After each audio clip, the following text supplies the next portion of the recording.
Приветствую вас, девчонки! Сегодня я хочу с вами поговорить о такой проблеме, как болезненные месячные. Данная проблема есть у многих-многих девчонок, даже молоденьких девчонок, знаю школьниц, у которых существует такая проблема.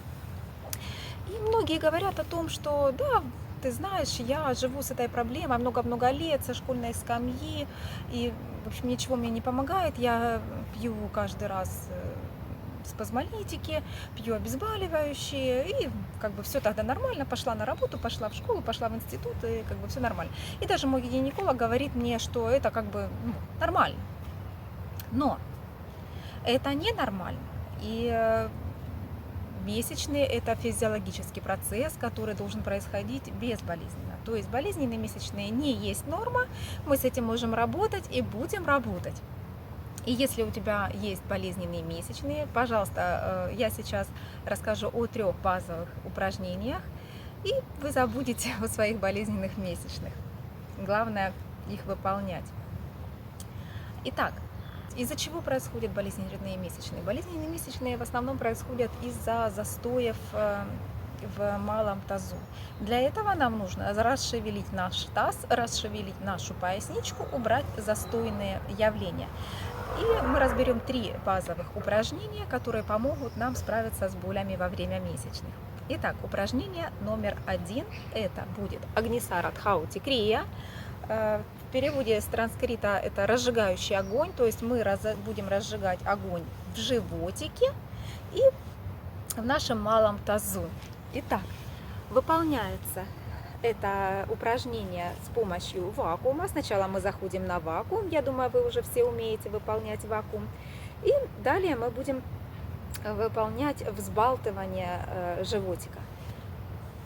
Смотрите.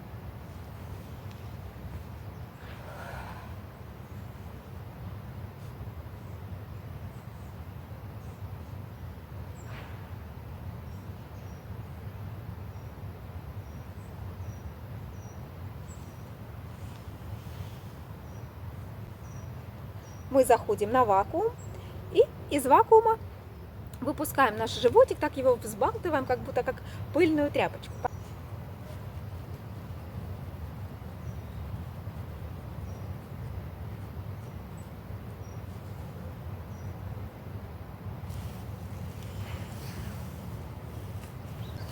Это было упражнение номер 1.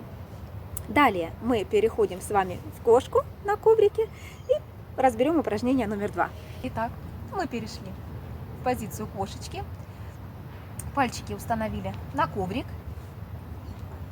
Пальчики на коврик, ладошки под плечами. Итак, что мы будем с вами делать? Мы будем подворачивать таз под себя и уводить его назад. Вот нам нужно расшевелить всю вот эту зону поясничную и зону малого таза. Вот поясница и малый таз должны быть у нас мобильными, для того, чтобы там не было никаких застойных явлений.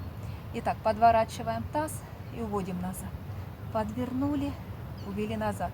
Когда таз подворачиваем под себя, сжимаем мышцы тазового дна. Уводим назад, расслабляем. Сжали, расслабили. Сжали, расслабили. Сжали, расслабили. Сжали, расслабили. Сжали, расслабили. Сжали, расслабили. Сжали, задержали.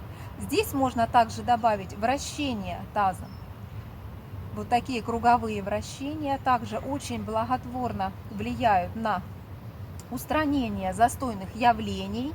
И в обратную сторону нам нужно расшевелить всю вот эту вот зону нашу. Подкрутили, задержали и увели, расслабили. Для чего нам нужно расшевелить всю вот эту зону? Да потому что под действием длительного сидения, особенно если у кого-то сидячая работа, это часто вот бывает у офисных сотрудников, кто очень много сидит. Вот эта зона, мы очень мало с ней взаимодействуем. Мы на нее сели, да, еще вот если мы сели на нее на стуле, навалились на нее всем этим весом, и она вот под тяжестью всего нашего веса, вот эта наша бедная вот эта вот зона, это, к которой нужно относиться очень бережно, мы на нее навалились, сели и сидим на ней, да? и никак с ней не взаимодействуем в течение дня. Поэтому вот важная задача для того, чтобы убрать эти все застойные явления, эту зону нам нужно расшевелить. Расшевелить. Итак, упражнение номер 3. Мы переходим в позицию лежа на коврик. Позицию лежа на коврик.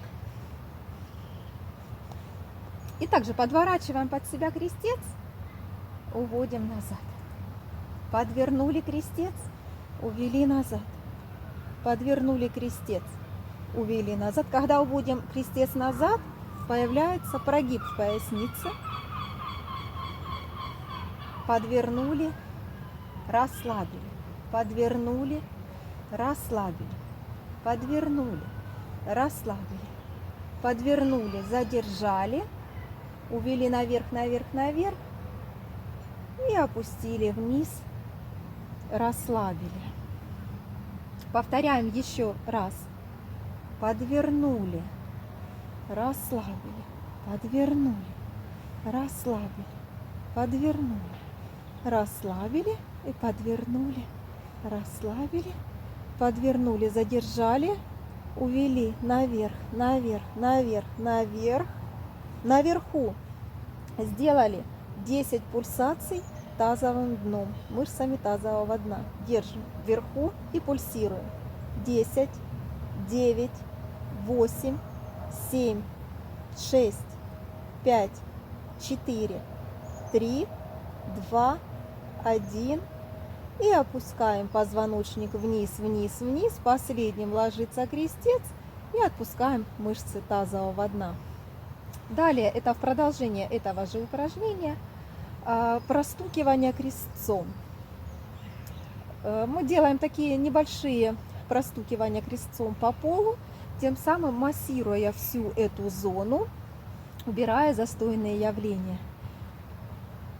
Пам-пам-пам-пам-пам-пам-пам, крестцом о пол. Пам-пам-пам-пам-пам-пам-пам-пам-пам-пам-пам-пам-пам-пам-пам-пам-пам. Если у вас есть вагинальные тренажеры грузовые, они идеально будут работать в комплексе с этими упражнениями, и вы быстрее заметите результат. Подтянули коленочки к себе, обхватили ручками, пару перекатов по спинке. С очередным перекатом выходим вверх и садимся в удобное положение. Потянулись ручками вверх, вверх, вверх, вверх, вверх. И опустили вниз. Это было всего лишь 3 базовых упражнения, которые занимают, как вы видите, небольшое количество времени. Если вы будете выполнять эти упражнения каждый день, то вы очень быстро заметите результат. Если у вас нет возможности выполнять эти упражнения каждый день, то хотя бы 4 раза в неделю вы просто обязаны их выполнять. И тогда вы через буквально месяц вы заметите результат. Ваши месячные уже станут не такими болезненными. Вы реже будете уже лезть в аптечку за таблетками болеутоляющими. Настроение ваше, соответственно, от этого улучшится. Ну, а если вы хотите результата больше, то выполняйте этот комплекс упражнений каждое утро. Обязательное условие: выполняется утром натощак, так как все вакуумные техники выполняются натощак. В идеале еще и на пустой кишечник. Но если так не совпадает пустой желудок и пустой кишечник, то хотя бы на пустой желудок натощак. Я вам желаю хорошей практики, я вам желаю хорошего дня и пока-пока, увидимся. Пока!